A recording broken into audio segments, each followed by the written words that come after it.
Quero convidar todos nessa noite, né? Vamos dar início aqui, convidar todos para nós estarmos orando, fazendo uma oração nessa noite, agradecendo ao Senhor por mais essa oportunidade, né, de estarmos aqui para aprender a sua palavra, palavra de Deus maravilhosa nessa noite. Convido a todos para nós fecharmos os nossos olhos e elevarmos os nossos pensamentos ao Senhor nessa noite.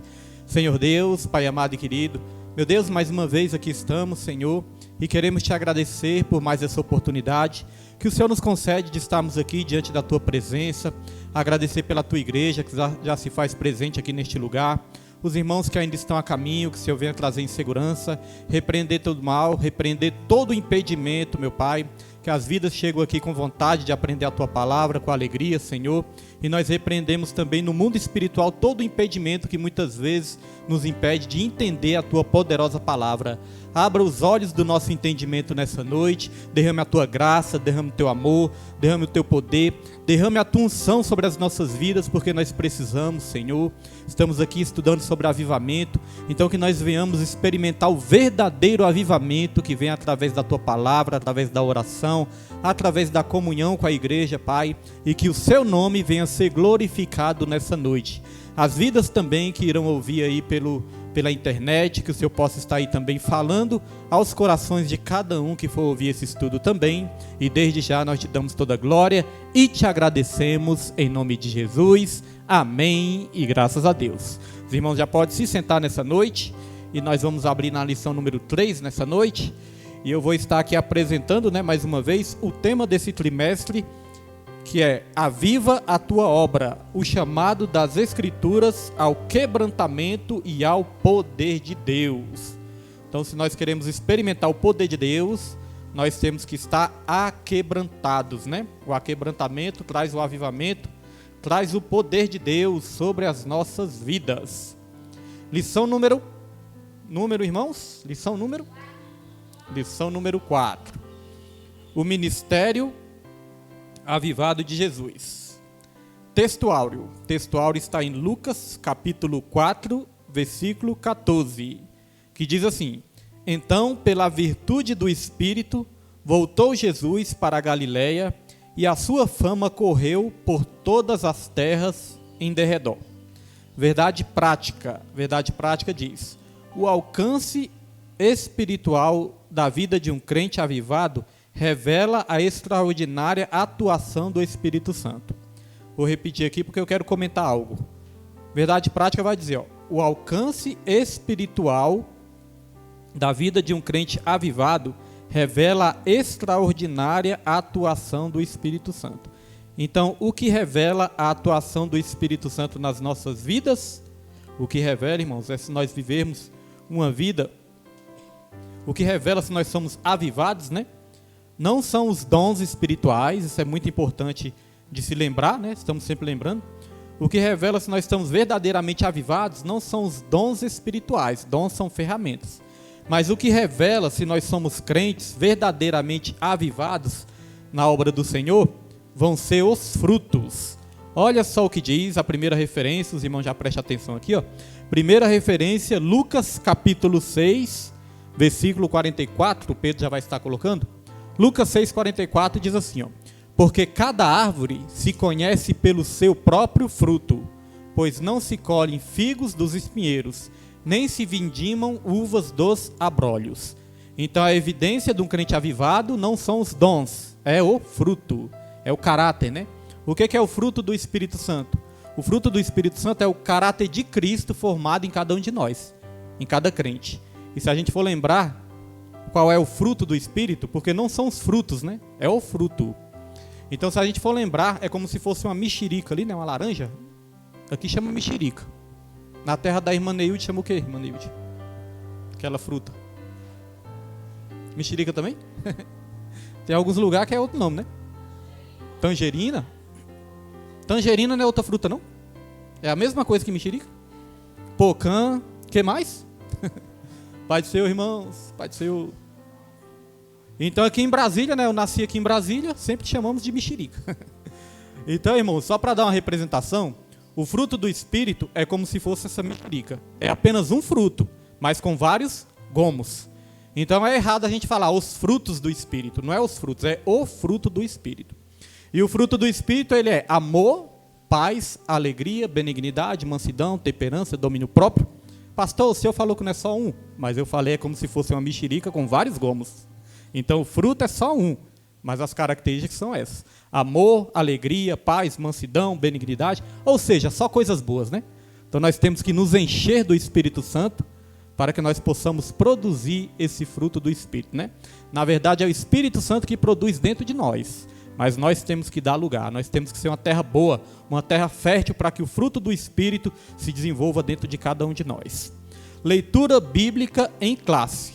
Lucas capítulo 4, versículo 14 até o 22. Lucas capítulo 4, versículo 14 até o 22. Os irmãos não precisam responder para mim, mas eu vou perguntar. Não precisam responder, irmãos, mas eu vou perguntar. Os irmãos leram em casa esse versículo? Ou então o capítulo todo? Responda para você mesmo. É sempre importante nós lermos a leitura para chegar aqui a gente já ter, né, a noção do que se trata a lição também. E, se possível, também, né, ler toda a lição antes mesmo de vir para cá.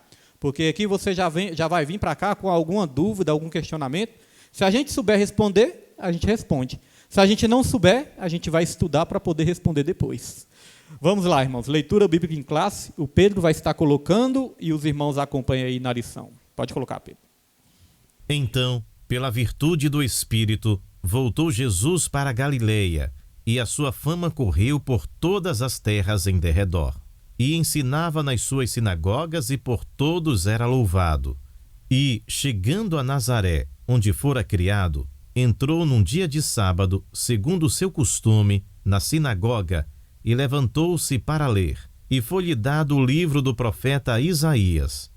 E, quando abriu o livro, achou o lugar em que estava escrito: O Espírito do Senhor é sobre mim, pois que me ungiu para evangelizar os pobres, enviou-me a curar os quebrantados do coração, a apregoar liberdade aos cativos, a dar vista aos cegos, a pôr em liberdade os oprimidos, a anunciar o ano aceitável do Senhor. E cerrando o livro e tornando a dá-lo ao ministro, assentou-se, e os olhos de todos na sinagoga estavam fitos nele. Então começou a dizer-lhes: Hoje se cumpriu esta escritura em vossos ouvidos. E todos lhe davam testemunho, e se maravilhavam das palavras de graça que saíam da sua boca, e diziam: Não é este o filho de José? Amém. Só até aí, né? Amém. Uma coisa interessante, irmãos, dessa leitura aqui de Lucas. Jesus, ele estava na sinagoga. A sinagoga era como se fosse as igrejas do dia de hoje, né?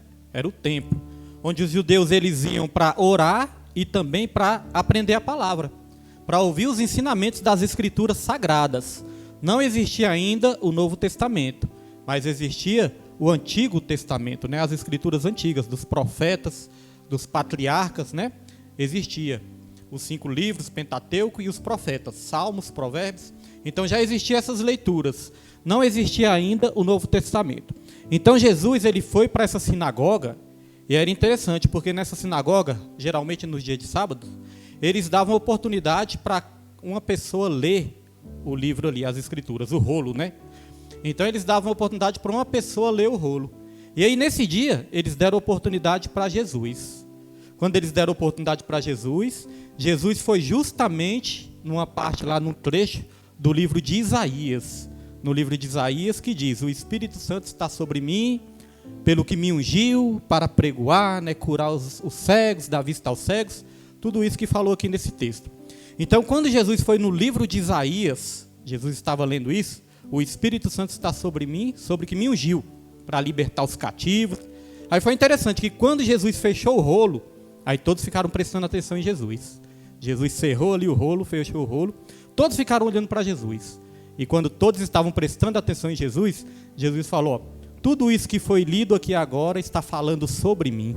É sobre mim que está escrito isso que está aqui no livro. Então Jesus falou: essa profecia que eu li aqui agora está se cumprindo hoje diante dos seus olhos. Aí eu fico assim, se a gente for parar para prestar atenção mesmo nesse texto, é um texto muito maravilhoso, né? Já pensou? Eles devem ter ficado de boca aberta. Como assim? Essa profecia de Isaías está se cumprindo hoje, então quer dizer que ele que é ungido, ele que é ungido do Espírito Santo, ele que é o Messias que viria, está aqui hoje diante de nós? Já pensou? É igual se a gente tivesse aqui, ó. A gente tivesse aqui, aí alguém que a gente não conhecia direito, chegasse aqui, pegasse uma oportunidade, lesse uma profecia sobre o Messias, sobre Jesus, e essa pessoa que estivesse aqui, tá vendo essa profecia aqui? Essa profecia, ela está falando sobre mim. Eu sou o Messias. Imagine a surpresa que muitos ficaram, né? É claro que uns creram, mas outros duvidaram. Muitos criam que Jesus realmente era filho de Deus, mas outros duvidaram. E outros até diziam que Jesus estava blasfemando, né? Dizendo que era o filho de Deus. Então foi isso que aconteceu nesse trecho que nós lemos aqui, e é algo que eu acho muito forte mesmo. E engraçado que depois eles falaram assim, mas espera aí, ele está dizendo que ele é esse ungido aí, mas ele não é o filho de José? Então não estava dando nada por Jesus ainda, né? Ele não é o filho daquele carpinteiro lá? Então, olha só, muitas vezes as pessoas podem até desprezar o seu chamado. Mas quando o chamado é de Deus, não importa o que as pessoas pensam. O que importa é o que a palavra fala sobre a sua vida. A palavra dizia que Jesus ele é ungido, então não importava o pensamento de ninguém. Às vezes o nosso problema é se importar com o que os outros pensam e até mesmo se importar com o que os outros falam. Mas o que importa é o que a palavra de Deus fala sobre a minha e sobre a sua vida, irmãos. Isso é que importa. Porque as pessoas muitas vezes vão duvidar mesmo. A Bíblia até diz que profeta de casa não tem honra, né? Mas a palavra de Deus ela é fiel nas nossas vidas. Introdução. Vamos lá para a introdução? E todos podem aí acompanhar na revista aí a introdução. Diz assim: Jesus iniciou o seu ministério na Galileia, provocando grande repercussão diante do povo, pois a sua fama ocorreu por todas as terras em derredor. Isso aconteceu porque, pela virtude do Espírito Santo, Jesus voltou para a Galileia. Nesta lição, veremos o impacto do ministério do Senhor sobre o povo. Além de um ministério avivado, sua mensagem era proclamada sobre a autoridade do Espírito Santo. Então, eu destaquei aqui nessa introdução, eu destaquei aqui no meio da lição, diz assim: isso aconteceu porque pela virtude do Espírito Santo. Virtude simboliza também o poder. Pelo poder do Espírito Santo é que Jesus operou todos os milagres, sinais, prodígios e maravilha.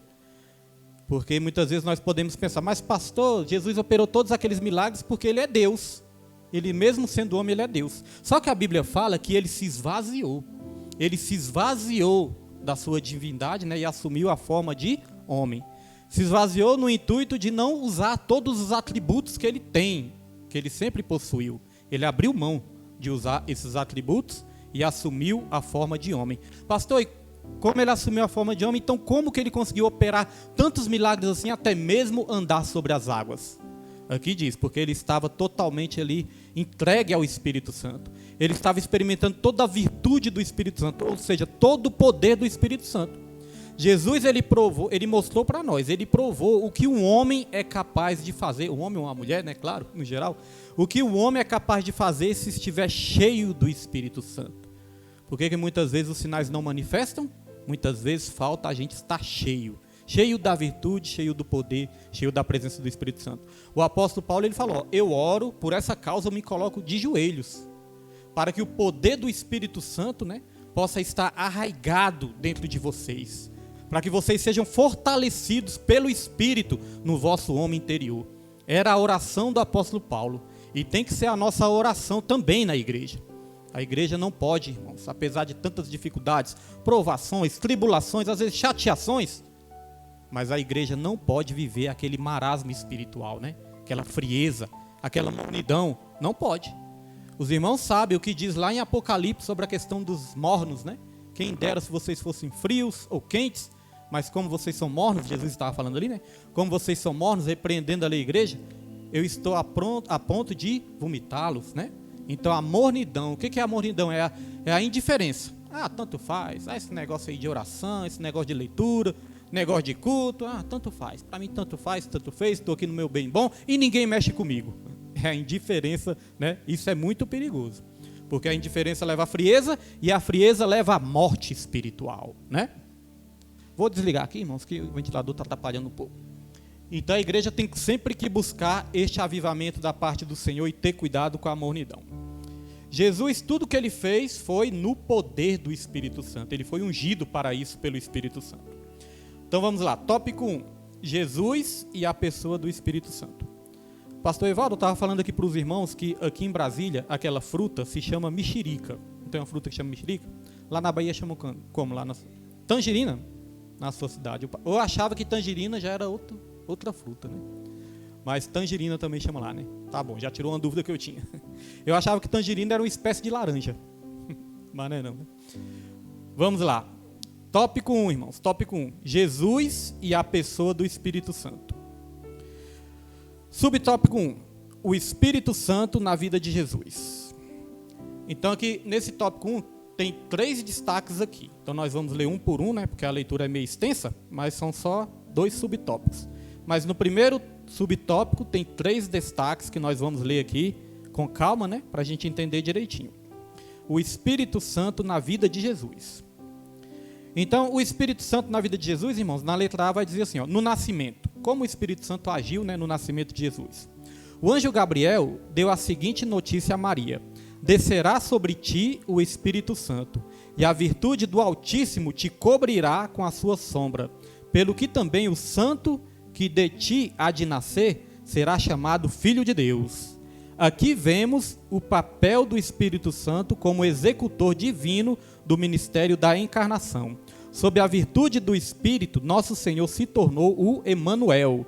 Isso significa Deus conosco, o Deus que se fez homem e habitou entre nós. Olha só que interessante, principalmente as mulheres, né? Isso aqui vai para as mulheres. Já pensou você recebendo a visita de um anjo e o anjo falar para você assim, mesmo você nunca tendo tido relação com homem nenhum, já pensou o anjo chegar para você e dizer assim, ó, olha, o Espírito Santo, ele vai fazer com que você conceba e você vai dar a luz e o filho que vai sair de você vai se chamar Emanuel, que significa Deus conosco, ou seja, o Filho de Deus vai sair do seu ventre. Já pensou você recebendo a visita do anjo e o anjo falando isso?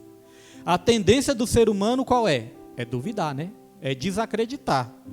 Se fosse hoje em dia, até a pessoa podia falar assim, isso não é de Deus, não. Então, o que acontece, irmãos? Maria, ela teve essa surpresa, né? Ela teve essa revelação, o anjo foi até ela. Agora, o interessante é que no primeiro momento, Maria falou assim, como? Como que vai ser isso? Aí o anjo foi lá e explicou de novo. Não, o Espírito Santo vai descer sobre ti e tal, você vai gerar e vai dar luz a esse menino. Então, no primeiro momento, Maria falou, como? Mas no segundo momento, depois que o anjo explicou, aí Maria falou assim, então tá bom, eis aqui a tua serva, cumpra-se em mim a tua palavra, cumpra-se em mim a tua vontade. Não é assim nas nossas vidas também? Muitas vezes Deus ele faz uma promessa através da palavra, ou através de um profeta, ou através até mesmo de um sonho que você tem, uma visão, uma revelação. Deus te promete algo, aí você fala, como? Certa vez chegaram para mim e falaram, né? Antes mesmo de eu ter a van, chegaram para mim lá na outra igreja e falaram, William, Deus vai te dar uma van. Primeiro momento eu falei assim, para que eu quero van? Perguntei, né? Primeiro momento, para mim mesmo, para que eu quero van? Não falei para ele não, falei para mim. Para que eu quero van? História é essa de van, moço? O cara vem com história de van, para que eu quero van? Mas e depois que ele falou, Deus vai te dar uma van e você toma posse. Aí eu perguntei, que no tempo eu não tinha muitas condições também, não estava com muitas condições assim. Aí eu perguntei, como? Eu perguntei como que vai ser isso? Muitas vezes nós perguntamos como. Muitas vezes Deus dá uma profecia e você fala, como que vai ser isso? Duvida, né? Também. É igual eu lembro da minha filha. Minha filha várias vezes, minha filha está trabalhando agora, antes ela não trabalhava. Ela está trabalhando, então quando ela está abençoada, ou é abençoada com alguma coisa ali, na área financeira, no salário dela ou alguma coisa, ou quando ela compra alguma coisa, eu costumo brincar com ela. Às vezes ela paga um lanche, né? Aí eu costumo brincar com ela. Nossa, a Suzane tá rica. Aí ela tinha mania de falar, eu não, pai. Falar, Suzane tá rica. Ela, eu não. Aí eu comecei a ensinar para ela, minha filha, toma posse. Quando eu falar, Suzane tá rica, você fala em nome de Jesus. Eu tomo posse em nome de Jesus. Para a glória e para a honra do Senhor. Depois que eu falei isso, aí toda vez que eu falo, Suzane tá rica, ela fala em nome de Jesus. Agora ela toma posse, né? Então, irmãos, tem que tomar posse. Porque às vezes Deus fala e nós mesmos é que duvidamos. Quando Deus falou que Abraão e Sara também ia gerar o filho da promessa, o que eles fizeram? Fizeram foi rir, né? Sara riu, né? Sara fez foi rir. Ela riu duvidando, né? Eu, velhinha do jeito que eu sou, como é que pode, né? Então ela fez foi rir. Então, no primeiro momento, nós podemos até dizer isso. Como? Eu falei também, como que eu vou ter uma van? E sabe o que é interessante? Eu tinha um Gol preto, gostava muito dele, né, um carrinho bom e tudo. Só que certa vez o irmão da igreja assim, também falou assim, William, por que você não pega um Honda Civic? Aquele carrão, né, Honda Civic. Por que você não pega um Honda Civic? Aí eu falei, como? Perguntei, como? Rapaz, como que eu vou pegar um Honda Civic? Tem só esse carro aqui no Gol. William, é só você querer, tem fé não? Aí ele mexia, né, com o negócio de carro. William, é só você querer. Eu, não, moço, mas não tenho condição não consigo. William, você não quer não? É só você querer. Vamos lá fazer a simulação. Ele que me incentivou, ele teve mais fé do que eu. Então, irmãos, uma coisa que eu achava até impossível, muito difícil, até impossível, quando ele fez tudo ali, nós ficamos em oração, nós orando. Quando ele fez tudo, quando viu que não, eu já estava com Honda, já estava com carrão, tomei posse. Só que aí a promessa não era uma van, a promessa era uma van, que Deus tinha feito para mim, né? Aí eu, Senhor, o Senhor me prometeu uma van, estou com esse carro aqui, mas é um carrão e tudo, mas eu não vou deixar de fazer a sua obra. Eu lembro que o primeiro evangelismo que eu fui fazer neste Honda Civic, eu comecei a colocar as coisas tudo ali dentro, né, as coisas do evangelismo, lá na outra igreja ainda. Coloquei as coisas tudo, irmão, e eu estava pedindo para Deus, me dê um carro que caiba as coisas tudo, né, para poder fazer o evangelismo. Quando eu terminei de colocar todas as coisas ali, eu coloquei a última mesa, só faltava uma mesa para colocar. Quando eu coloquei a última mesa ali, não faltava mais nada para colocar, mas também não cabia mais nada. Coube as coisas certinho para a gente começar o evangelismo. E aí nós começamos o evangelismo com esse Honda. Passou um tempo, Deus foi provendo todas as coisas, foi provendo outro Honda e outro Honda. Quando viu que não, irmãos, aí o último Honda que eu tive, aí apareceu a oportunidade de eu trocar na van. Essa van, né, que nós desfizemos há pouco tempo, mas essa van ela foi muito importante. Ela foi muito importante para a obra lá no Sol Nascente. Quando começou lá no Sol Nascente, essa van foi essencial. Foi importante aqui no começo da obra também, só que chegou o momento que ela cumpriu com a sua missão, cumpriu com o seu papel. Mas o que Deus tinha prometido? Tinha prometido uma van e ele deu a van. Na hora eu perguntei como, mas a promessa se cumpriu. Então Maria, a segunda coisa que ela falou foi, Senhor, eis aqui a tua serva, cumpra-se em mim a tua vontade.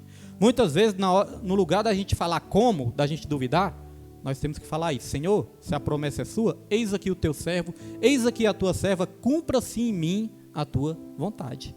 É isso que nós temos que fazer também para tomar posse de todas as coisas, né? Então, uma coisa interessante também, Jesus como Deus. Eu acho que eu vou falar isso depois, a questão de Jesus como Deus. Vamos aqui mais um pouquinho para frente. Daqui a pouco eu vou falar dessa questão de Jesus como Deus. Vamos aqui para a letra B. Letra B, no batismo. Então aqui nós falamos da atuação do Espírito Santo, né? No nascimento de Jesus. Agora nós vamos falar da atuação do Espírito Santo no batismo. Aqui diz, antes de iniciar o seu ministério na Galileia, Jesus submeteu-se ao batismo de João no Rio Jordão. Ao sair da água, viu o Espírito de Deus descendo como pomba e vindo sobre ele. E eis que uma voz dos céus dizia, este é o meu filho amado, em quem me comprazo. Era uma manifestação indubitável da Santíssima Trindade, o Pai declarando Jesus como seu filho amado. O filho, Jesus, saindo da água e o Espírito Santo materializado em forma de pomba descendo sobre ele. Primeira coisa que eu destaquei aqui está falando do batismo de Jesus. Primeira coisa que eu destaquei é que Jesus, ele se submeteu ao batismo de João. O que nós podemos aprender com isso? Jesus, mesmo ele sendo Deus, ele se submeteu ao homem. Prestou atenção nisso? Jesus, mesmo sendo Deus, naquele momento ele se submeteu ao homem. Por quê? Porque ele respeitou a autoridade de João. João era um pregador, preparava o caminho para Jesus. Ele respeitou a unção de João, a unção que João tinha de batizar aquelas vidas ali também. Então Jesus ele foi submisso, ele se submeteu. Sabe por que muitas vezes o crente perde a sua bênção? Porque muitas vezes o crente não se submete. Não se submete a Deus, não se submete à palavra, não se submete aos homens e mulheres de Deus que Deus levanta nessa terra. Deus levanta homens e mulheres, lideranças, irmãos e irmãs para abençoar a vida. E às vezes a vida não se submete. Às vezes se torna rebelde, desobedece, fecha o coração, fica até mesmo com raiva. Não se submete às regras, não se submete às normas da igreja, à doutrina, às regras.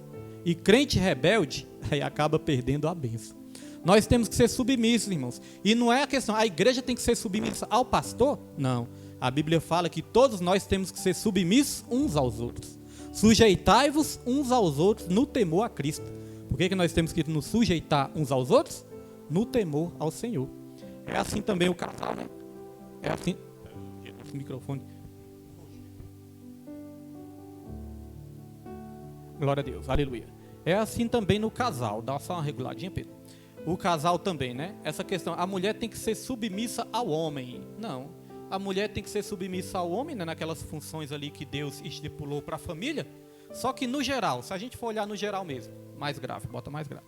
Se a gente for olhar no geral mesmo, irmãos, a Bíblia, antes de dizer isso, que a mulher tem que se sujeitar ao homem, a Bíblia fala, sujeitai-vos uns aos outros.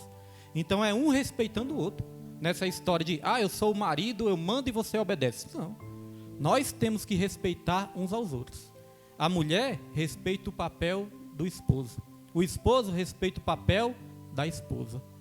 Um ama o outro, né? Os dois se amam e os dois se respeitam. Não tem esse negócio de eu mando e você obedece. Quando a Bíblia fala de submissão, já explicamos isso algumas vezes, submissão significa estar debaixo da mesma missão.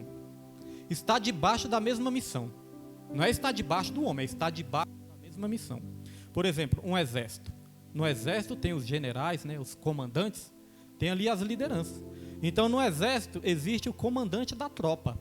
O comandante da tropa, ele recebe uma missão. E sempre tem alguém acima dele, né, dando a missão. O comandante da tropa, ele recebe uma missão. E essa missão, ele passa para os seus subordinados. Só que os seus subordinados estão debaixo da mesma missão do comandante.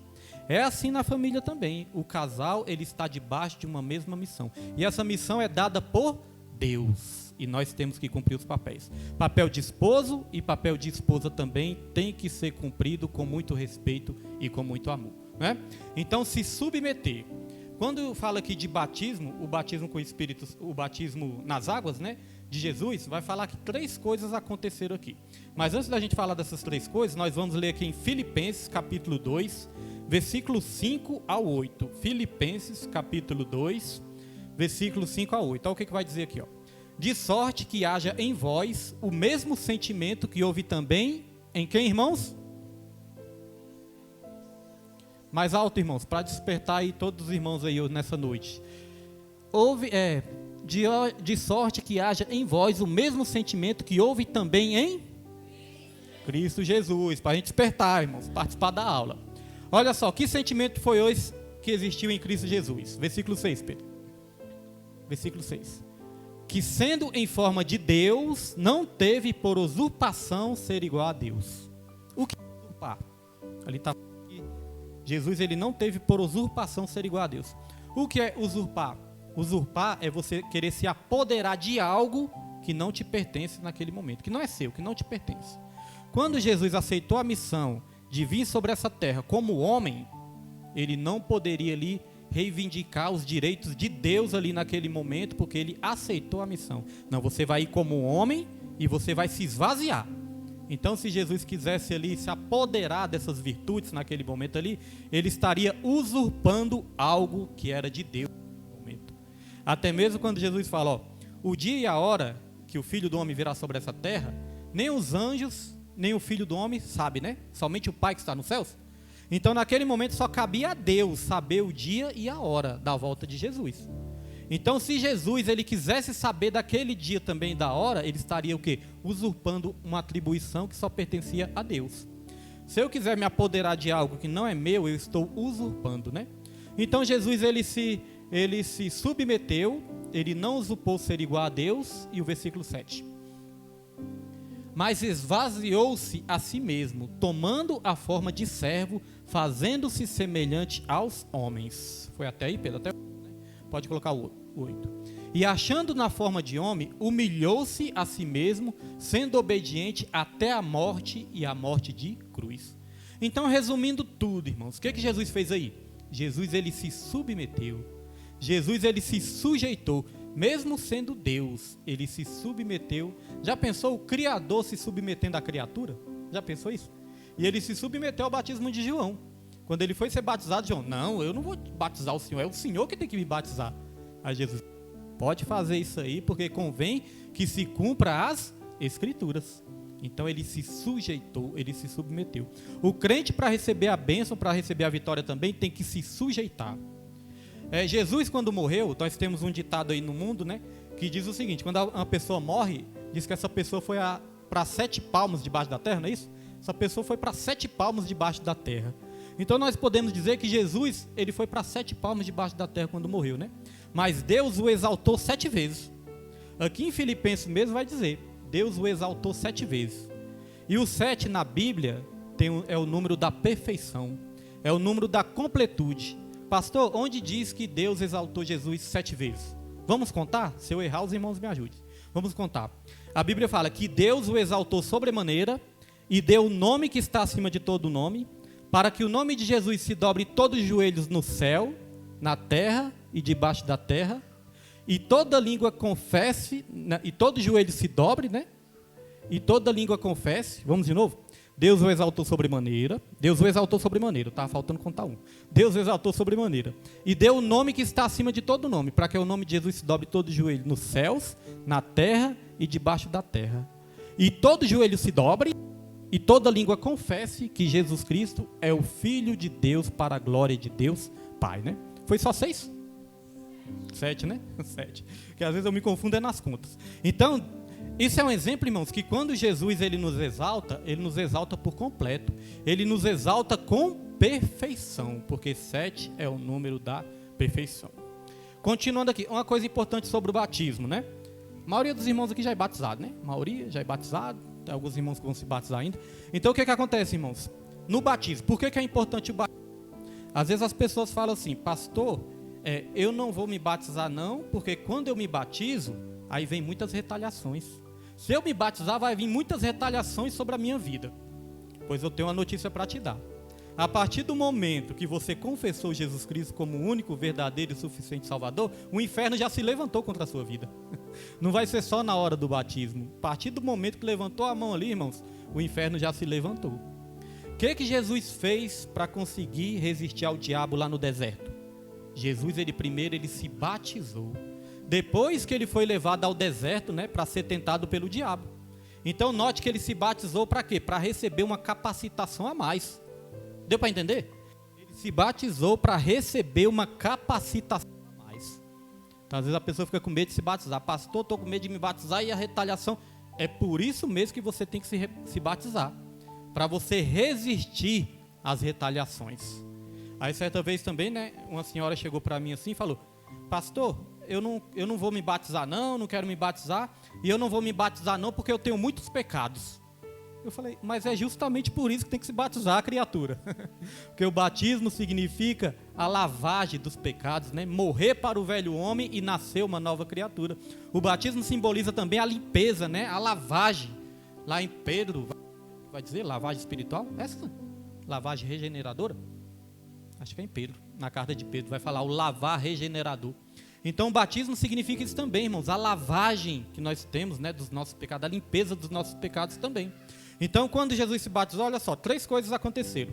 Quando Jesus se batizou, o Espírito Santo veio sobre ele, isso significa um revestimento, né, de poder que vem sobre a pessoa, um revestimento do Espírito, né, que vem sobre a pessoa também. Uma pomba, né, veio em forma corpórea em cima de Jesus. E ele vai dizer também que Jesus, quando saiu da água, ele ouviu uma voz. E essa voz dizia assim, ó: este é o meu filho amado, com quem eu me comprazo. Foram 2 coisas, falta uma. Quem lembra da terceira coisa que aconteceu? Na verdade, a primeira. O que aconteceu? A primeira coisa que aconteceu quando Jesus se batizou. Quem é que lembra? Primeira coisa. Ó, o irmão Rodrigo aí, ó. O céu se abriu. Quando Jesus acabou de se batizar, os céus se abriram. Segunda coisa que aconteceu, o Espírito Santo veio sobre ele em forma corpórea de uma pomba. Significa o quê? O revestimento do Espírito. E a terceira coisa é que se ouviu uma voz dos céus. E aí eu fico imaginando como que era essa voz, né? Porque deu para ouvir a voz. Aí diz que a voz falava assim, ó: este é o meu filho amado, com quem eu me alegro. Agora, já pensou você ouvir a voz de Deus? Voz de Deus bem forte assim? Este é o meu filho amado. Já pensou? Deve ser uma coisa arrepiante, né, irmãos? Não é de arrepiar? Este é o meu filho amado, com quem eu me alegro. Já pensou? Eu sempre quis ouvir a voz de Deus, Uma vez minha esposa ouviu a voz de Deus audível, né? Porque muitas vezes nós ouvimos dentro de nós, muitas vezes nós sabemos que Deus está falando com a gente. Mas Deus, ele fala também de uma forma audível, que você pode até ouvir. Minha esposa tem um testemunho que ela estava fazendo um propósito, um voto, de orar de madrugada. E aí, no primeiro dia, foi no primeiro dia do propósito que você ouviu aquela voz? Segundo dia. Aí no primeiro dia ela fez o propósito, né? Aí no segundo dia, era para ela levantar 3 horas da manhã, e aí ela já não levantou, né? Quando Deus despertou ela ali para levantar, para orar, ela não levantou. E ela disse que ouviu uma voz direitinho assim, irmãos, falando assim, ó, desobediente. Já pensou, irmãos? E ela deu um pulo, se colocou de joelho e foi orar. Agora, já pensou o susto que você leva? Desobediente. Irmãos, eu não sei se os irmãos tiveram essas experiências, mas quando a gente é novo convertido, que a gente busca muito, né, ter experiência com Deus, Deus, ele nos dá experiência, né, para mostrar que ele está ali, para a nossa fé. Certa vez também, eu ouvi os crentes tudo falando assim, de 3 horas da madrugada. Aí eu pensava, rapaz, os crentes tudo oram 3 horas da madrugada, eu também tenho que orar. Eu quero orar 3 horas, só que é difícil, né? Quando você não tem um costume, é muito difícil quando você não tem um costume. Então, eu fiz esse propósito também de orar 3 horas da madrugada.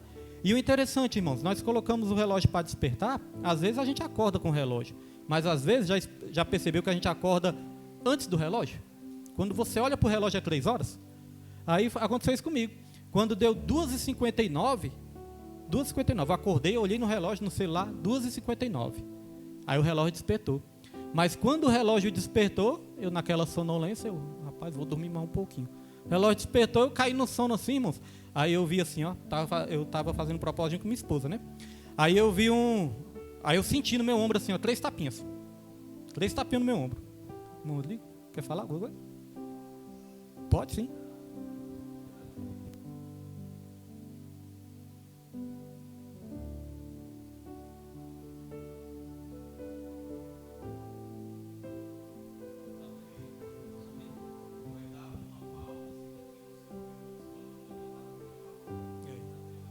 Isso acontece, irmãos. Várias experiências, né?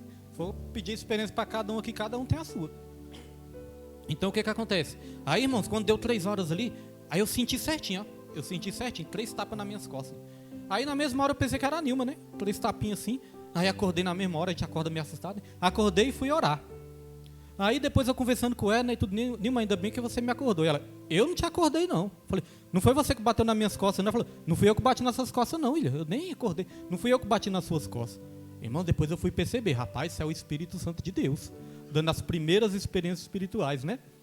Então, através dessas orações, se a gente for contar aqui coisas sobrenaturais que já aconteceu, irmãos, já aconteceu coisa assim, uma vez aconteceu algo tão sobrenatural que eu não tive mais dúvida nenhuma da existência de Deus. Porque quando a gente é novo convertido, tem muitas dúvidas ainda, né? Mas teve um dia que aconteceu algo tão sobrenatural, Deus mostrando assim, ó, aconteceu exatamente como Deus mostrou. Desse dia para cá, eu parei de duvidar de tudo de Deus, irmãos, experiência que Deus nos dá. Então, o céu se abre, e aí o Espírito Santo veio sobre Jesus, e uma voz falou, este é o meu filho amado com quem eu me alegro. Pastor, o que isso significa?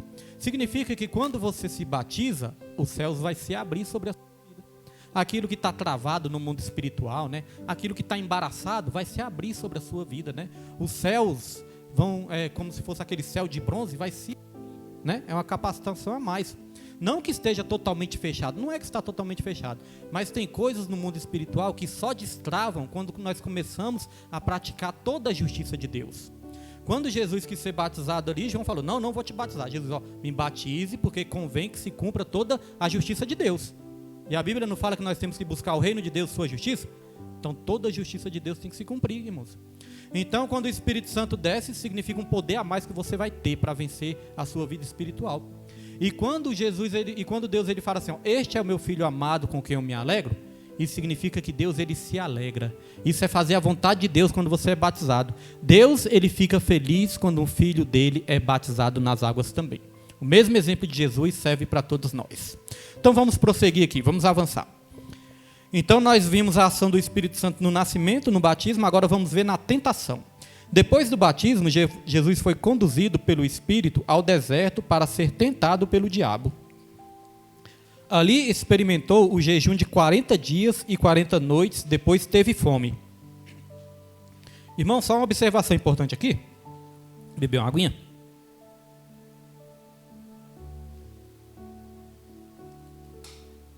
Olha só uma observação importante.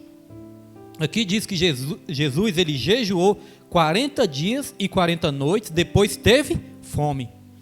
Não está dizendo que ele teve sede, né? Está dizendo que ele teve fome. Porque, segundo aí alguns estudiosos, claro que milagre de Deus não se explica, mas tem muitas pessoas que falam assim, ó, é possível o ser humano passar só 3 dias sem beber água, né? Só 3 dias sem beber água, segundo os estudiosos aí. Porque o ser humano sem água ele não sobrevive. Mas aqui vai dizer que Jesus, ele passou 40 dias, eu entendo que esse jejum dele, né, foi só de alimento sólido. Não fala que foi de água, né? Porque às vezes a gente fica na dúvida sobre essas coisas aqui. Então fala que ele teve fome. Tanto que o diabo, quando foi tentar ele ali, ofereceu só pão, não ofereceu água, ofereceu pão. Então a Bíblia não diz exatamente, mas isso nos leva a crer que Jesus estava fazendo jejum de alimentos sólidos. Então, assim, uma recomendação até para nós todos também, nós podemos fazer jejum, né, de alimento sólido e de água, nós podemos fazer por um certo período. Agora, de água não é recomendável fazer por um longo período, não. Porque você pode até adoecer, inventar coisa que Deus não está nem mandando, aí você pode adoecer e passar mal. Conheço pastor que já fez várias vezes jejum de 40 dias de alimento. E já fez também de água. Só que quando ele fazia de água, tem uma bebida lá, né, que eles preparam, umas ervas lá, uma bebida, que eles preparam para substituir a água, que é um líquido lá que eles tomam. Então não fica sem se hidratar. Isso é importante, né, para que a gente não invente aí de querer fazer jejum de pão, de água, e de alimento sólido e de água por muito tempo e depois, né, dar alguma coisa errada aí. Então vamos lá, continuando aqui. Ali experimentou o jejum de 40 dias e 40 noites, depois teve fome. Em todas as investidas satânicas, Jesus foi vencedor. Usando a poderosa palavra de Deus, a cada ataque nosso Senhor respondia, está escrito. Assim fica claro que se o Senhor Jesus não tivesse a presença do Espírito Santo, o resultado de suas provações não seria satisfatório. Sabe o que Jesus quis nos ensinar quando ele foi? O Espírito Santo levou ele ao deserto para ele ser tentado por quem? Por Satanás. Isso é importante. Jesus ele foi tentado pelo Satanás. Porque a Bíblia diz lá em Tiago, capítulo 1, versículo 13, que ninguém ao ser tentado diga, eu fui tentado por Deus. Porque Deus não pode ser tentado pelo mal e Deus a ninguém tenta. Nós somos tentados pelas nossas próprias cobiças, a cobiça gera o pecado e tal. Nós somos tentados por 2 agentes. Um é um agente interno, que são as nossas cobiças, né? Os prazeres carnais. E outro é o agente externo, que é Satanás. Deu para entender? Um agente interno e um agente externo, que é Satanás. Então, o que Jesus quis mostrar quando ele foi tentado lá no deserto? Jesus ele quis mostrar, irmãos, que não é o ambiente que nos faz pecar. Sabia? Não é o ambiente que nos faz pecar. Ah, pastor, eu fui para uma festa, eu sou uma pessoa comportada. Mas aí eu fui para uma festa, e essa festa, o ambiente não estava muito bom. Aí todo mundo começou a beber, e beber um vinhozinho ali. Quando viu que não, bebeu uma cervejinha. Quando viu que não, tomou uma pinguinha ali, ou fumou um cigarro, né? Aí eu fui para uma festa, aí eu não consegui resistir, porque o ambiente me fez cair. Jesus, ele provou que não é o ambiente que nos faz cair, né? Somos nós realmente que cedemos à tentação. Porque preste atenção no negócio. Olha só. Adão e Eva, eles estavam no melhor ambiente possível. Estavam ou não estavam? Eles estavam no paraíso. Eles estavam no jardim do Éden, o melhor ambiente que existia naquela época. Deus, ele criou tudo perfeito. Deus, ele criou tudo maravilhoso. Então Adão e Eva tinham de tudo. Estavam no melhor ambiente que poderiam estar. E mesmo assim eles não pecaram? Pecaram. Agora Jesus foi o contrário, né? Jesus ele estava num ambiente ali que ele tinha tudo para ceder à tentação. Tudo para pecar. Porque olha, ele estava com fome. Ele estava já há vários dias com fome. Aí o Satanás chegou até ele e falou, ó, se você é o filho de Deus realmente, transforme essas pedras em pães. Então, por causa da fome, ele podia ceder. Mas ele não cedeu. Então, veja que ele estava num ambiente totalmente adverso, mas não cedeu. E tem que ser assim nas nossas vidas também, irmãos. Porque às vezes nós estamos na igreja, ou às vezes estamos ali, né, junto com a nossa família, ou com alguém que nos conhece, aí a gente tem a tendência de resistir muito à tentação. Estamos num ambiente ali, a gente resiste à tentação, porque o ambiente não é apropriado para pecar. Mas quando nós estamos num ambiente reservado, quando nós estamos a sós, no nosso secreto, no nosso oculto, ou quando nós estamos longe dos irmãos que nos conhecem, né? Longe do pastor, e aí? Como que nós vamos reagir? Porque o caráter é isso. Caráter é aquilo que nós somos quando ninguém está nos vendo. Isso é o caráter, né? Então não é o ambiente que nos faz cair em tentação, irmãos. O que nos faz cair em tentação realmente é as nossas cobiças que tem dentro de nós. E muitas vezes nós cedemos a isso. E é importante lembrar também que ser tentado não é pecado. Ah, pastor, estou sendo muito tentado nessa área e tudo. Ser tentado não é pecado. Pecado é você ceder à tentação. Não é verdade? Então é muito bom diferenciar isso. Vamos lá, subtópico 2. Subtópico 2 vai dizer: o Espírito Santo no ministério de Jesus. Com cerca de 30 anos, Jesus iniciou seu ministério terreno, depois de voltar do Monte da Tentação no deserto da Judéia para a Galiléia. A leitura bíblica em classe desta lição mostra que Jesus foi ungido pelo Espírito para evangelizar os pobres. Esta era a missão de seu ministério. De modo geral, nosso Senhor sabia que por causa dos bens terrenos, os ricos deste mundo não se interessam pela sua palavra. Além disso, nosso Senhor foi ungido pelo Espírito para curar os quebrantados de coração. Só para explicar, quebrantados do coração são aqueles que têm um coração humilde, uma disposição para submeterem-se à vontade de Deus. Por isso, nosso Senhor veio tocar o coração dos homens. Ainda mais, ele também fez um convite aos cansados e oprimidos, apregoou liberdade aos cativos, aos que estão sujeitos à escravidão do pecado, deu vistas aos cegos e pôs em liberdade os oprimidos. Desse modo, o Espírito Santo atuava diretamente na obra do nosso Salvador. Então aqui nós estamos falando que Jesus, mesmo sendo Deus, ele assumiu a forma de homem. Falamos sobre o nascimento, né, virginal de Jesus. Agora, olha só uma coisa interessante, irmãos. Jesus como Deus, ele não tinha mãe. Não é verdade? Jesus como Deus, ele não tinha mãe. Por quê? Porque ele é o Filho de Deus. Agora, Jesus como homem, ele não tinha pai. Ah, pastor, mas e José? Não, José só estava no lugar, né, representando ali o pai dele. Estava no papel de pai. Mas José não era o pai dele, porque foi o Espírito Santo, né, de uma forma milagrosa que fez com que Maria ficasse grávida ali. Então, Jesus como Deus não tinha mãe. E Jesus como homem não tinha pai. Isso é só um detalhe interessante que muitas vezes passa batido do nosso entendimento também. Aqui eu destaquei nesse tópico, ó, desse modo o Espírito Santo atuava diretamente na obra do nosso Salvador. Irmãos, o Espírito Santo ele tem que atuar diretamente nas nossas vidas. Se o Espírito Santo não atuar diretamente nas nossas vidas, nós vamos errar. Porque falta de direção é falta de comunhão. Por que muitas vezes nós decidimos errado? Porque muitas vezes não estamos na direção do Espírito. Por que muitas vezes nós escolhemos errado e às vezes passamos até provações que poderíamos evitar passar, né? Porque muitas vezes não estamos ali totalmente controlados pelo Espírito. O Espírito Santo, irmãos, tem que nos controlar. Ele não nos obriga, ele não vai pegar na nossa mão e sair nos arrastando, né? Igual algumas vezes os irmãos falam assim também. Ah, eu não vou pegar na mão do fulano, sair arrastando, né? Não é que o Espírito Santo também não vai fazer isso. Mas o Espírito Santo ele tem que nos controlar. Olha só esse versículo aqui, Efésios capítulo 5, versículo 18 ao 20. Talvez os irmãos nunca perceberam algo que nós vamos ler aqui, mas é importante. Ó. Efésios capítulo 5, versículo 18 ao 20. Olha o que diz aqui, ó.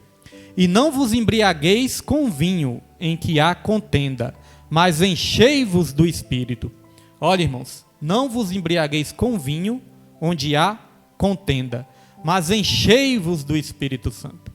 Será porque Deus fez essa comparação, né? Será porque Deus ele inspirou ali, o Espírito Santo inspirou o apóstolo Paulo para escrever isso aí?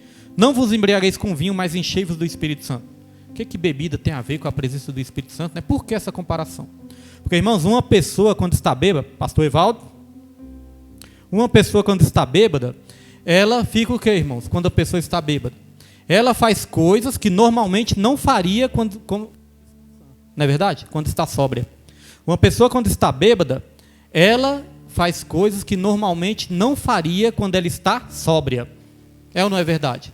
Às vezes a pessoa quando está bêbada, né, às vezes a pessoa é mal calada, mas quando está bêbada começa a se soltar, começa ali a falar demais, é ou não é verdade? Às vezes a pessoa é uma pessoa mó tímida, mas depois que está bêbada ali, irmão, se solta. Oi, pode falar, Alice.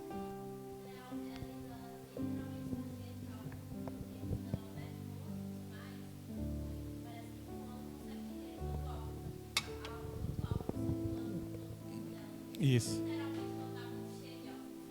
Verdade. Então veja, irmãos, o álcool toma o controle daquela pessoa. É isso que essa passagem está falando aqui, ó. O álcool, ela começa a controlar aquela pessoa. Por quê? A Alice falou certinho. Por quê? Porque a pessoa está cheia do álcool. Aí o álcool controla aquela pessoa. Agora, irmãos, aí a pessoa faz coisas que normalmente não fariam. Então, por que nós temos que ser cheios do Espírito Santo? Para que o Espírito Santo nos controle. E aí nós vamos fazer coisas que, se a gente não tivesse com a presença do Espírito Santo, a gente não faria. Então, por exemplo, sem estar cheio do Espírito Santo, você não vai pregar bem. Mas cheio do Espírito Santo, você vai pregar de uma forma poderosa. Talvez sem o enchimento do Espírito Santo, você não vai falar tão bem. Mas se você estiver cheio do Espírito Santo, o seu louvor vai ter unção, o seu ensinamento, a sua oração vai ter unção quando você está cheio do Espírito Santo. Porque você vai fazer coisas que normalmente você não faria.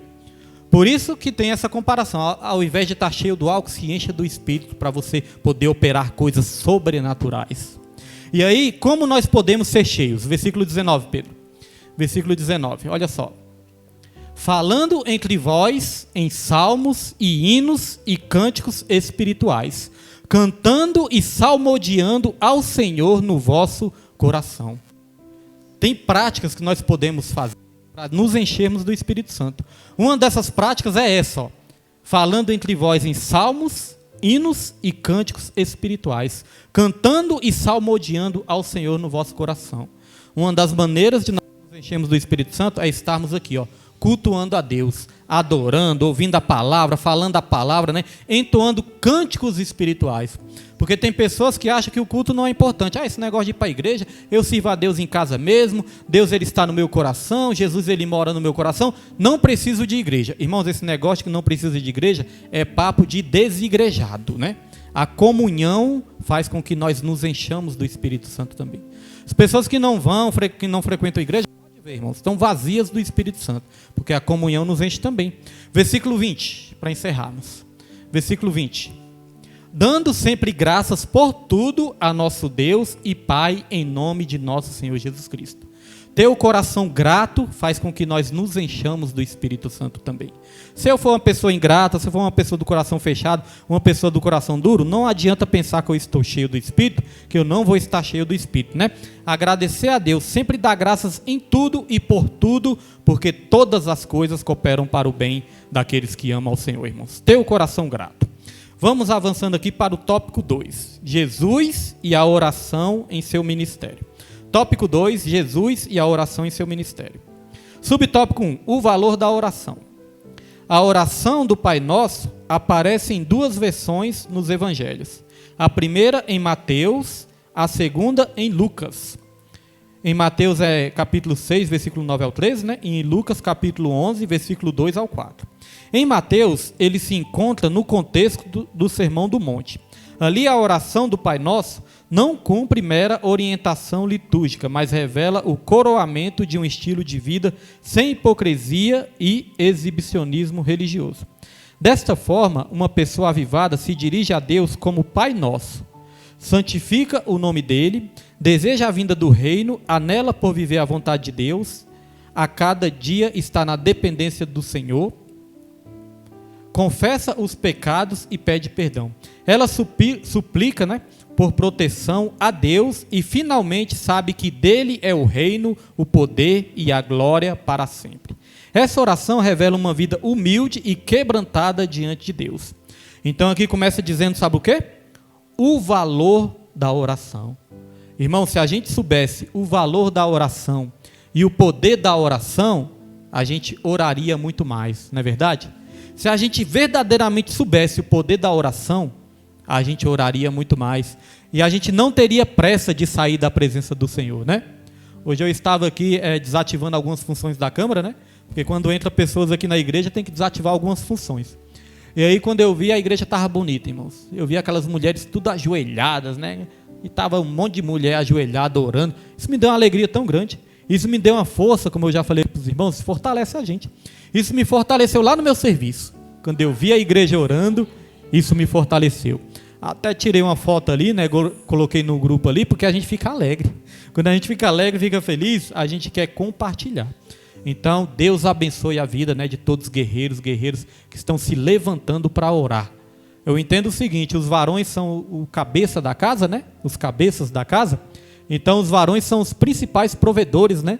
Enquanto muitos têm que correr atrás do ganha-pão, as mulheres guerreiras estão aqui orando. Agora, já pensou se o seu esposo estiver indo trabalhar e você ficar dormindo até 10, 11, 12 horas? Porque tem... até meio-dia, né? Porque tem gente que acorda cedo, né, irmãos? Tem gente que acorda cedo, acorda às 5. A gente já aprendeu.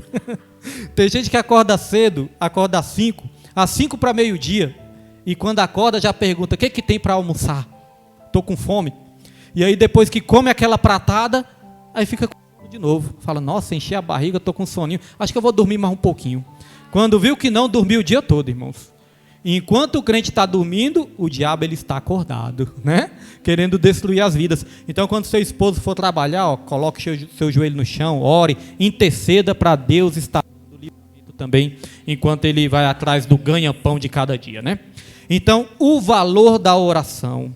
Aqui eu destaquei, irmãos, ó, no meio aqui do subtópico, ó. Ali a oração do Pai Nosso não cumpre mera orientação litúrgica, mas revela o coroamento de um estilo de vida sem hipocrisia, exibicionismo religioso. Então o que está dizendo aqui? A oração, ela tem que ser um estilo de vida. Você não pode orar só quando você precisa de algo. Você tem que orar sempre. Não é verdade? É o que, irmão? Falou nada? Então não tem que orar só quando precisa de algo, irmãos. Tem que orar sempre. Nós já vamos comentar sobre isso aqui.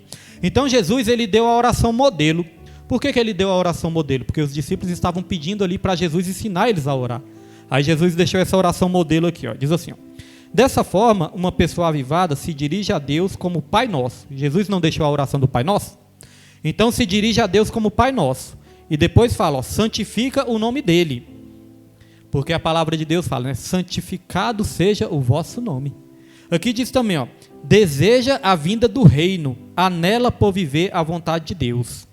Porque a oração do Pai Nosso também diz assim, ó, venha o teu reino, seja feita a tua vontade.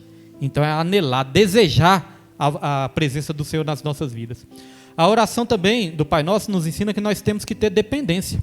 Aqui na lição também diz, ó, a cada dia está na dependência do Senhor. Ou diz, o pão nosso de cada dia nos dai hoje, né? Todos os dias nós temos que estar na dependência. Nós não podemos chegar para o Senhor sem falar, Senhor, me dê o pão para o mês todo. Me dê o pão para o mês todo, né? E aí você vai depender de Deus só naquele dia, depois vai passar o resto do mês sem depender? Não, é o pão nosso de cada dia.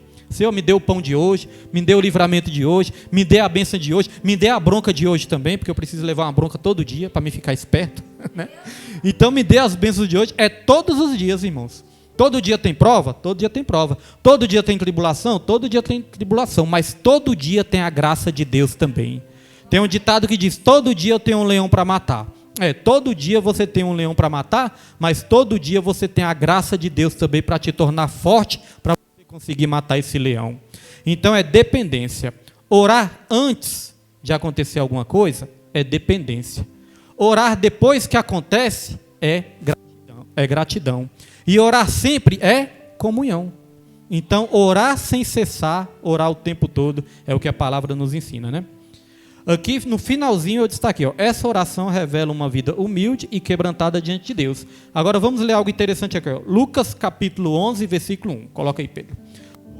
Lucas capítulo 11, versículo 1. Olha que interessante, irmãos. Preste atenção nesse texto que tem algo interessante aqui, ó.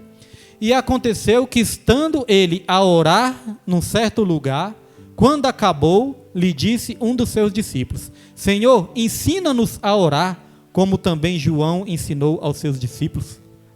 Então, olha uma coisa interessante aqui, ó. Os discípulos não pediram para Jesus, mestre, nos ensina a curar um paralítico andar. Não, não foi isso que eles disseram.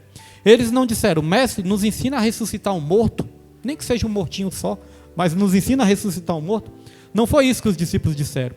Eles não disseram assim, ó, mestre, nos ensina a fazer um milagre ali, onde tudo possa voltar a falar. Não. Eles falaram foi o seguinte, mestre, nos ensina a orar. Por quê? Porque aqui eles estavam olhando Jesus, eles estavam observando Jesus. Olha só, e aconteceu que estando ele a orar num certo lugar, quando acabou, lhe disse um dos seus discípulos. Então Jesus ele estava orando.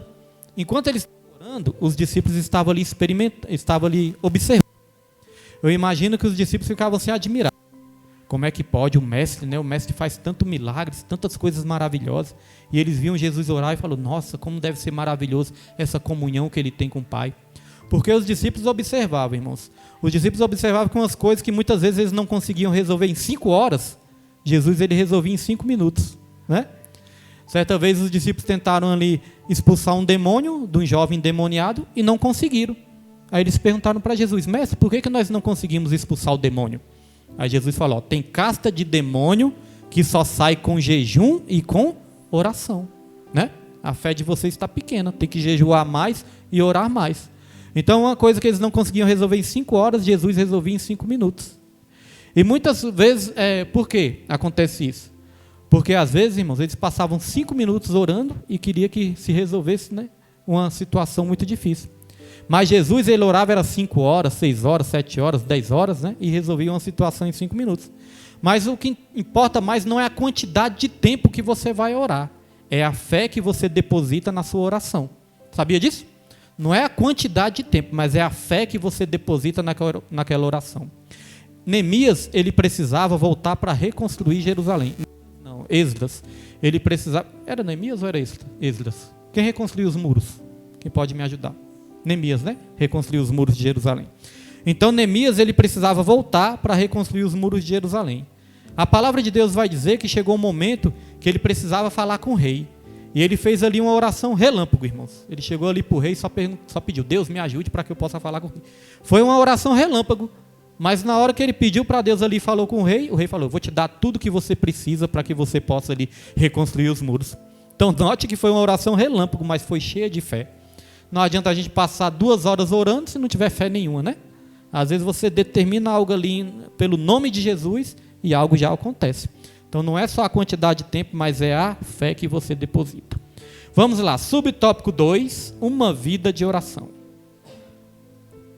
Nos evangelhos podemos perceber várias ocasiões de oração no ministério de Jesus. Ele orou para escolher os seus discípulos, fez uma oração de gratidão por Deus se revelar aos humildes por ocasião do envio dos 7 discípulos. Logo, tem um ponto aqui, né, irmãos? Às vezes eu passo direto. Então vamos voltar aqui. Nos evangelhos podemos perceber várias ocasiões de oração no ministério de Jesus. Ele orou para escolher os seus discípulos, fez uma oração de gratidão por Deus se revelar aos humildes por ocasião do envio dos 70 discípulos. Logo, aprendemos com Jesus a importância de uma vida de oração, pois mesmo sendo Deus na condição humana, nosso Senhor buscava comunhão com o Pai por meio da oração. Além disso, sua vida de oração no Getsêmani também nos ensina que a vontade do Pai sempre é a melhor. Então, ter fé não é acreditar que tudo que você quer vai acontecer. Isso não é ter fé, né? Você pensa, tudo que eu quero vai acontecer. Isso não é ter fé, irmãos. Isso muitas vezes é o orgulho do ser humano, né? Ter fé não é você acreditar que tudo que você quer vai ser realizado. Ter fé é você acreditar que tudo que Deus deseja sobre a sua vida vai acontecer. Mesmo que não seja aquela coisa que você queira, né? Mas você vai acreditar que a vontade de Deus está sendo cumprida na sua vida, porque a vontade de Deus é boa, perfeita e agradável. Jesus, quando estava no Getsêmani, ele falou assim, Pai, se for possível, afasta de mim esse cálice. Qual era a vontade de Jesus naquele momento? Que o cálice fosse afastado, né? Então Jesus falou, Pai, se for possível, afasta de mim esse cálice. Mas se não for, que não seja feita a minha vontade, mas que seja feita a tua vontade, né? Então isso é acreditar que mesmo quando acontece algo ruim nas nossas vidas, Deus ele está no controle da nossa vida também. Aqui eu destaquei algo que diz assim, mesmo sendo Deus na condição humana, nosso Senhor buscava comunhão com o Pai por meio da oração. Então, irmãos, olha uma coisa interessante aqui. Jesus, como Deus, ele não precisava orar. Os irmãos concordam com isso? Jesus, como Deus, ele não precisava orar. Porque Deus ele não precisa de nada, né? Deus ele já é capaz de fazer tudo. Mas Jesus orava por causa do quê? Da comunhão. Por causa da intimidade que ele gostava de ter com o Pai. Por causa dos momentos prazerosos que ele gostava de ter. Pode falar, Neide.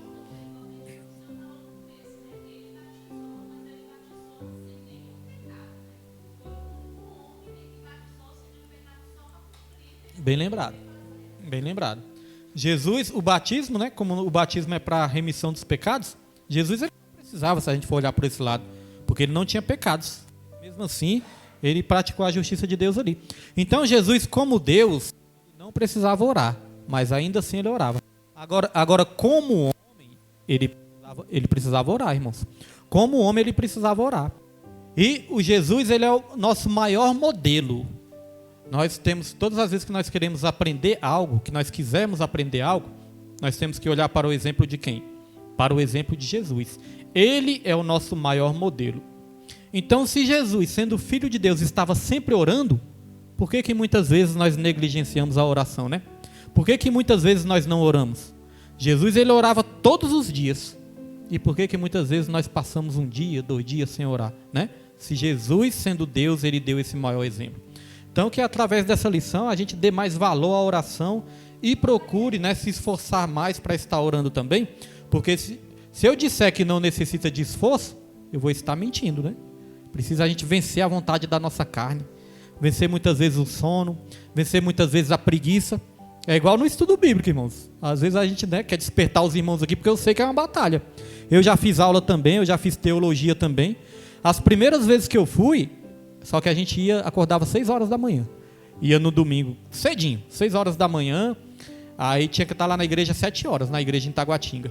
Aí nos primeiros dias que eu fui, era muito sono. Eu sentia muito sono também nos primeiros dias. Só que isso, irmãos, isso é uma prática. Sabia que isso é um exercício? É uma prática, é um exercício. Às vezes você sente um sono aqui nos primeiros, segundos dias, terceiro dia, mas quando você começa ali, ó, praticar, e você determina, né, que você vai estar concentrado, receber de Deus, você consegue vencer isso. Porque nos primeiros dias eu ficava com muito sono, mas depois que eu comecei a ir, eu estava gostando tanto que já não sentia mais sono nenhum. Tudo é prática, tudo é prática. Se você ficar sem fazer um exercício, na primeira vez que você for fazer, o corpo vai doer, você não vai nem conseguir fazer direito, o corpo vai ficar todo dolorido. Mas depois que você fizer 1 semana, 2 semanas, 1 mês, 2 meses, 3 meses, você nem sente mais, você vai conseguir fazer cada vez mais. É igual a oração, é igual ensino, é igual a oração. Cada vez que você praticar, você vai conseguir vencer mais. E quando eu ia para essa aula de teologia, eu estava ali encantado, prestando atenção e pensando assim, nossa, como Deus é bom. Os ensinamentos de Deus sempre me atraíram assim, né? Nossa, que palavra maravilhosa, que ensinamento maravilhoso. Aí eu falava, né, Nilma? Aí quando eu olhava para o lado, estava a Nilma. Estava a Nilma. Acorda, mãe. Então, irmãos, nós temos que procurar vencer essas barreiras. Temos que procurar vencer. Porque, como eu falei, são 2 agentes que agem na nossa vida. Um agente é a nossa carne, a nossa fraqueza, né? E o outro é o inimigo. Sabia que o inimigo também lança setas? Às vezes o pastor fala algo aqui para o bem da pessoa, o pastor fala algo aqui para a pessoa ser abençoada, aí o inimigo já lança a seta na cabeça da pessoa. Tá vendo o que esse pastor está falando aí? Esse pastor está falando isso para você, ó. Tá vendo aí? Esse pastor aí, tá vendo? Aí a pessoa sai com o coração. O que a Bíblia fala? O semeador saiu para semear e uma das sementes caiu na beira do caminho, os pássaros foram lá e comeram a semente. O que significa isso? Aquelas pessoas que ouvem a palavra, mas não entendem. Às vezes está distraída, pensando em outro mundo, ou às vezes fecha o coração, às vezes... Aí os pássaros representam Satanás. Chega lá e ó... Rouba a palavra. Deus sempre confirma. Deus sempre confirma mesmo, né? Deus sempre confirma, irmãos. É por isso que nós temos que estar atentos. Sabia que existe 2 tipos de pessoas na igreja quando recebem uma palavra? Aquela pessoa que toma posse e sai cheia da vitória, porque tomou posse da palavra. E aquela que pensa assim, oxe, eu não achei graça nenhuma no culto hoje, não prestei atenção em nada, não recebi nada. Viu o que o pastor falou lá, que maravilhoso? Oxe, nem ouvi isso. Né? Então nós temos que estar, irmãos. Eu falo assim, é igual eu falo, irmãos, a palavra é primeiro para nós. Às vezes eu estou ali sentado e eu estou assim, preocupado com alguma coisa, preocupado se o microfone vai falhar, se o som está bom, ou pensando em algum problema que eu deixei lá em casa. Né? Fico pensando em alguma coisa e fico assim distraído. Os irmãos viram um dia desse aqui. A irmã Roberta falou o versículo, né? A irmã Roberta, ela abre a Bíblia e fala, quem achou da glória a Deus? Aí na mesma hora, glória a Deus. Eu, o quê? Mas porque eu não tinha ouvido o versículo. Aí eu pensava que ela estava mandando a igreja dar glória a Deus, né? Dá glória a Deus. Eu, glória a Deus. Só que era o versículo, né, irmão? Você tinha que achar o versículo primeiro. Aí o quê, irmão? Aí os irmãos começaram a rir. Por quê? Porque o pastor estava distraído. Então isso aí é todos nós, irmãos, é todos nós. Então se a gente precisar chamar a atenção, os irmãos não apliquem no coração, não. É tudo para o nosso bem, né? Tudo para a nossa vitória. Então vamos lá. Tópico 3. Uma vida na unção do Espírito. Com unção, nos referimos a uma vida de serviço, sob a confirmação do... É isso mesmo? Já li o último aqui? Uma vida de oração? Uma vida de oração? Já li o último. Então é isso mesmo. Vamos lá. Tópico 3 para encerrar. Uma vida na unção do Espírito. Com unção, nos referimos a uma vida de serviço, sob a confirmação do Espírito Santo. A semelhança da atuação do Espírito no ministério de Jesus. Vamos lá, subtópico 1. A unção do Espírito na vida do obreiro. O obreiro tem muitas atribuições na obra do Senhor. Ele exerce a liderança administrativa, a atividade do ensino e alguns até mesmo da música cristã. Por isso, é muito fácil essas atividades caírem na rotina e se tornarem meramente burocráticas. Mas o obreiro ungido sabe que o Espírito Santo renova suas forças, não permite que veja a obra do Senhor com mero olhar humano e de maneira graciosa vê a confirmação do seu ministério quando o Senhor salva vidas por meio de uma pregação ungida.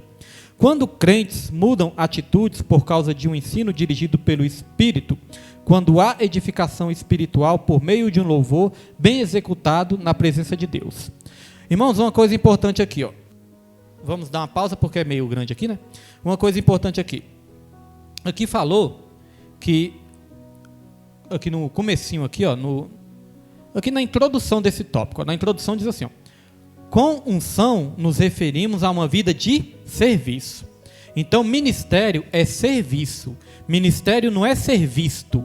Ministério é serviço. Aqui falou que a oração não pode ser algo ali que sirva para exibicionismo, para se exibir, né? Jesus, quando ensinou os discípulos ali a orar, ele ensinou porque os fariseus, eles estavam ali se exibindo. Eles iam ali para as sinagogas, eles iam ali para as esquinas e começavam a orar em voz alta para se amostrar, para se exibir. Aí Jesus falou, vocês não devem fazer isso. Vocês devem ir para o seu quarto, fechar a porta do quarto, porque quando vocês fecham a porta do quarto, ninguém vai estar olhando vocês. Então não é aquela questão de ser visto, exibicionismo, né? Querer aparecer, querer que as pessoas admirem, não é isso. Se nós estivermos fazendo dessa maneira, nós não estamos sob a unção do Espírito Santo. Às vezes nós estamos ali querendo alimentar o nosso ego, a nossa vaidade. Isso não é a unção do Espírito Santo. Estar na unção do Espírito Santo é pregar com poder, com autoridade, as pessoas vão receber, mas tudo isso sabendo que tudo é para a honra e para a glória do nome do Senhor Jesus Cristo. Até um elogio você tem que saber receber, porque se não souber receber, isso vai para o seu coração, né? Isso se torna ali uma soberba e isso é algo muito perigoso. Uma coisa importante aqui que está falando de unção. Nós podemos dizer que unção é diferente de presença. Unção é diferente de presença. O que é a unção? A unção ela é uma capacitação. É uma capacitação que o Espírito Santo te dá para a sua pregação, o seu louvor, a sua oração, ou seja o que for, se tornar uma coisa mais poderosa. Uma coisa ali mais efetiva, né, na obra do Senhor. Então é uma capacitação. Por exemplo, talvez você tenha muito entendimento da palavra, você tenha muita inteligência, muita sabedoria, mas se você não pregar com unção, isso não vai ter aquele efeito que era para ter.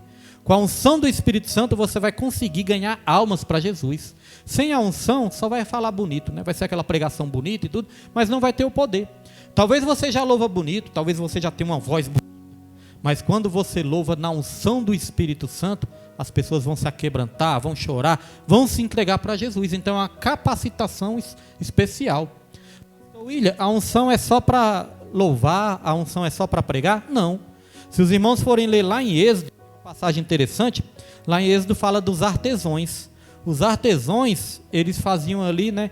Eles faziam ali instrumentos, eles faziam ali objetos para o templo, esses artesãos. Eles produziam ali objetos para o tempo. Então, ou seja, eles já eram artesãos. Vai dizer que o Espírito Santo foi sobre eles e ali eles receberam uma capacitação sobrenatural para conseguir produzir aqueles objetos ali de uma forma especial. Então talvez aquilo que você já tem, aquele talento que você já tem, Deus ele quer derramar mais unção ainda para que você possa fazer as coisas com mais excelência ainda. Então não é aquilo que você não sabe, é aquilo que você sabe muitas vezes, mas Deus vai te capacitar cada vez mais para que você possa fazer cada vez mais com excelência. Agora, os dons espirituais também têm essa característica. Às vezes, algo que você nunca conseguiu fazer, quando você recebe o dom, você vai conseguir fazer também. Dom é diferente de talento. Talento é aquilo que você já tem. Dom é aquilo que você nunca tem e o Espírito Santo te dá. Deu para entender, né, a diferença? Então, isso é unção. E a presença, pastor? A presença é a comunhão. A presença é a intimidade. A presença é a consciência que você tem todos os dias da sua vida que Jesus sempre está contigo. É ter a consciência da presença do Senhor, né? Porque quando nós temos a consciência da presença de Jesus, nós vamos ter mais fé, nós vamos duvidar menos, nós vamos ter menos medo e nós vamos pecar menos também. Porque quando nós temos a consciência, opa, Jesus está me olhando aqui. Você sente vontade de fazer algo? Opa, Jesus está me olhando. Agora, por que muitas vezes o crente pega? Ah, não tem ninguém me vendo mesmo? Ah, então quer dizer que Jesus não está aí, não. Então, a presença é a consciência que nós temos que ter da presença de Jesus todos os dias nas nossas vidas. Então, aqui falou sobre o obreiro ungido. Já li essa parte do obreiro ungido? Já li. Aqui, vamos só falar aqui um pouquinho do obreiro ungido. O obreiro ungido, irmãos, a palavra de Deus fala que o obreiro, ele tem que se... Não é porque o Espírito Santo dá dons que a gente não tem que procurar nos capacitar, né? Nós temos que procurar nos capacitar. Aí, aqui quando fala obreiro ungido, eu gosto de ler aqui 2 Timóteo, capítulo 2, versículo 15. Coloca aí, Pedro. 2 Timóteo 2,15. Onde diz assim, ó, procura, aqui Paulo estava dando essa palavra para os obreiros. Então aqui diz, ó, procura apresentar-te a Deus aprovado como obreiro que não tem de que se envergonhar e que maneja bem a palavra da verdade. Olha, duas coisas. Procura apresentar-se à obra do Senhor. Irmãos, uma coisa que nós sempre falamos aqui, né? Tem hora que o pastor vai pedir ajuda para o irmão, vai ali pedir a colaboração. Mas tem hora, irmãos, que você tem que procurar se apresentar também. Que é para o pastor saber que você tem vontade, que você quer fazer algo, que você quer se envolver. Porque às vezes a gente fica com alguma dúvida, né? Fala, não sei se o irmão quer, se o irmão não quer. Porque a gente nunca obriga ninguém a fazer nada, né? A gente não pode obrigar ninguém a fazer nada. Então o pastor ele tem que perceber o interesse do irmão, o interesse da igreja também. Aí às vezes pode ficar naquele dilema, mas o pastor não me chama, por que o pastor não me chama? Vai ver que o pastor não chamou porque o pastor está naquela dúvida. Será que se eu chamar ele vai querer ir? Será que vai ou só vai para agradar o pastor? Então quando a pessoa mostra interesse fica mais fácil. Porque aí o pastor vê que a pessoa quer também. Então procura apresentar-te. Nós temos que nos apresentar diante da obra. Então o obreiro aprovado é aquele obreiro que não tem do que se envergonhar. Ou seja, não escandaliza a obra, não dá chance para as pessoas ficar falando dele, né? Não dá brecha para as pessoas ficar falando, não escandaliza. É o obreiro que não tem do que se envergonhar. Não é aquele obreiro que muitas vezes a pessoa chega no ouvido do pastor, pastor, eu vi seu obreiro fazendo isso e aquilo em tal lugar. Não, aqui fala que nós temos que nos apresentar e não podemos deixar nada para que venha envergonhar ou escandalizar o evangelho. E aqui fala que maneja bem a palavra da verdade. A única maneira de manejar bem a palavra da verdade é através do ensino, irmãos. Não tem como manejar bem a palavra se eu não aprender a palavra. Então o ensino bíblico é importante e os cultos de oração são importantes por causa disso. Aqui nós falamos de oração e falamos de ensino. Talvez na sua casa você não consegue orar tanto igual você ora na igreja. Talvez na sua casa você não consegue estudar tanto igual você estuda aqui, porque aqui você consegue ter mais ânimo, né, juntamente com os irmãos para estudar. Às vezes em casa a gente relaxa. Então, olha a importância também da igreja, né, nessas duas situações de oração e de ensino. Então, não tem como ser obreiro aprovado se eu negligenciar a palavra, né, se eu não quiser estudar. Então, igual eu falei, às vezes envolve um esforço? Envolve. Mas tudo isso vale a pena para a glória e para a honra do Senhor.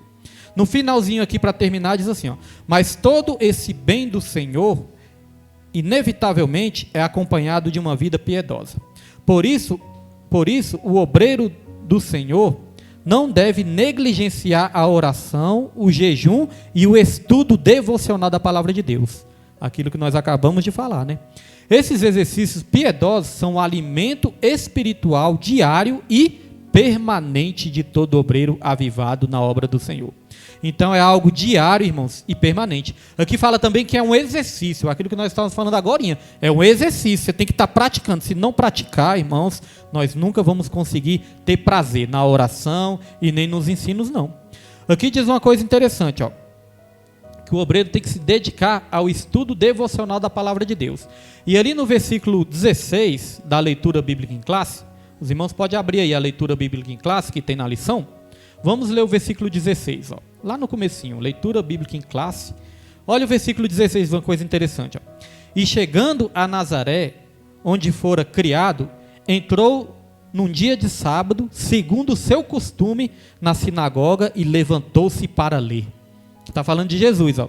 Jesus, ele entrou na sinagoga segundo o seu costume. Então aqui vai dizer que Jesus ele tinha costume de ir para a sinagoga.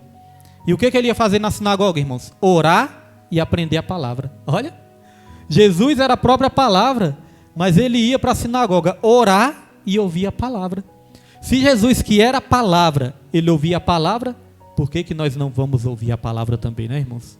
Então, a importância da igreja também é que a igreja nos dá forças também, nos dá ânimo para tudo isso. Vamos lá para o subtópico 2 e aí nós já encerramos a nossa lição.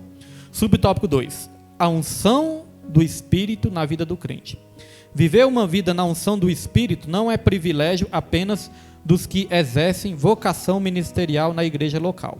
A palavra de Deus diz que nós somos o sacerdócio real, chamados para anunciar as virtudes daquele que vos chamou das trevas para a sua maravilhosa luz.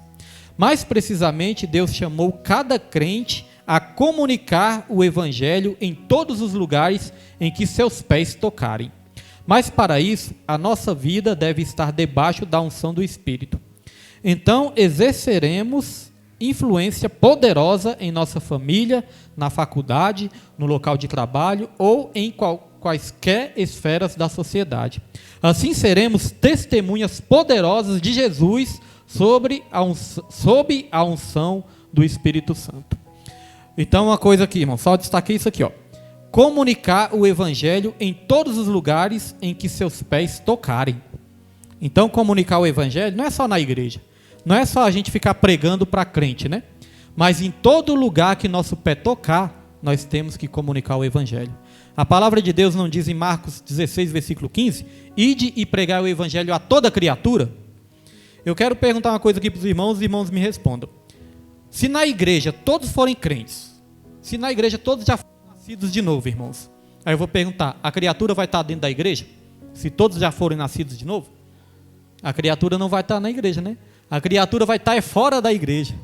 E Jesus falou, pregue a toda criatura. Não é para você pregar a todo filho de Deus, é para pregar a toda criatura. A Bíblia ensina duas coisas. Quando nós recebemos Jesus, nós somos feitos filhos de Deus, nos tornamos filhos. Mas quando nós não recebemos Jesus ainda, nós somos ainda o quê? Criaturas, criados por Deus. Então nós temos que pregar para a criatura, para que a criatura deixe de ser criatura e se torne filhos de Deus. Então pregar, irmãos, é no mundo, né?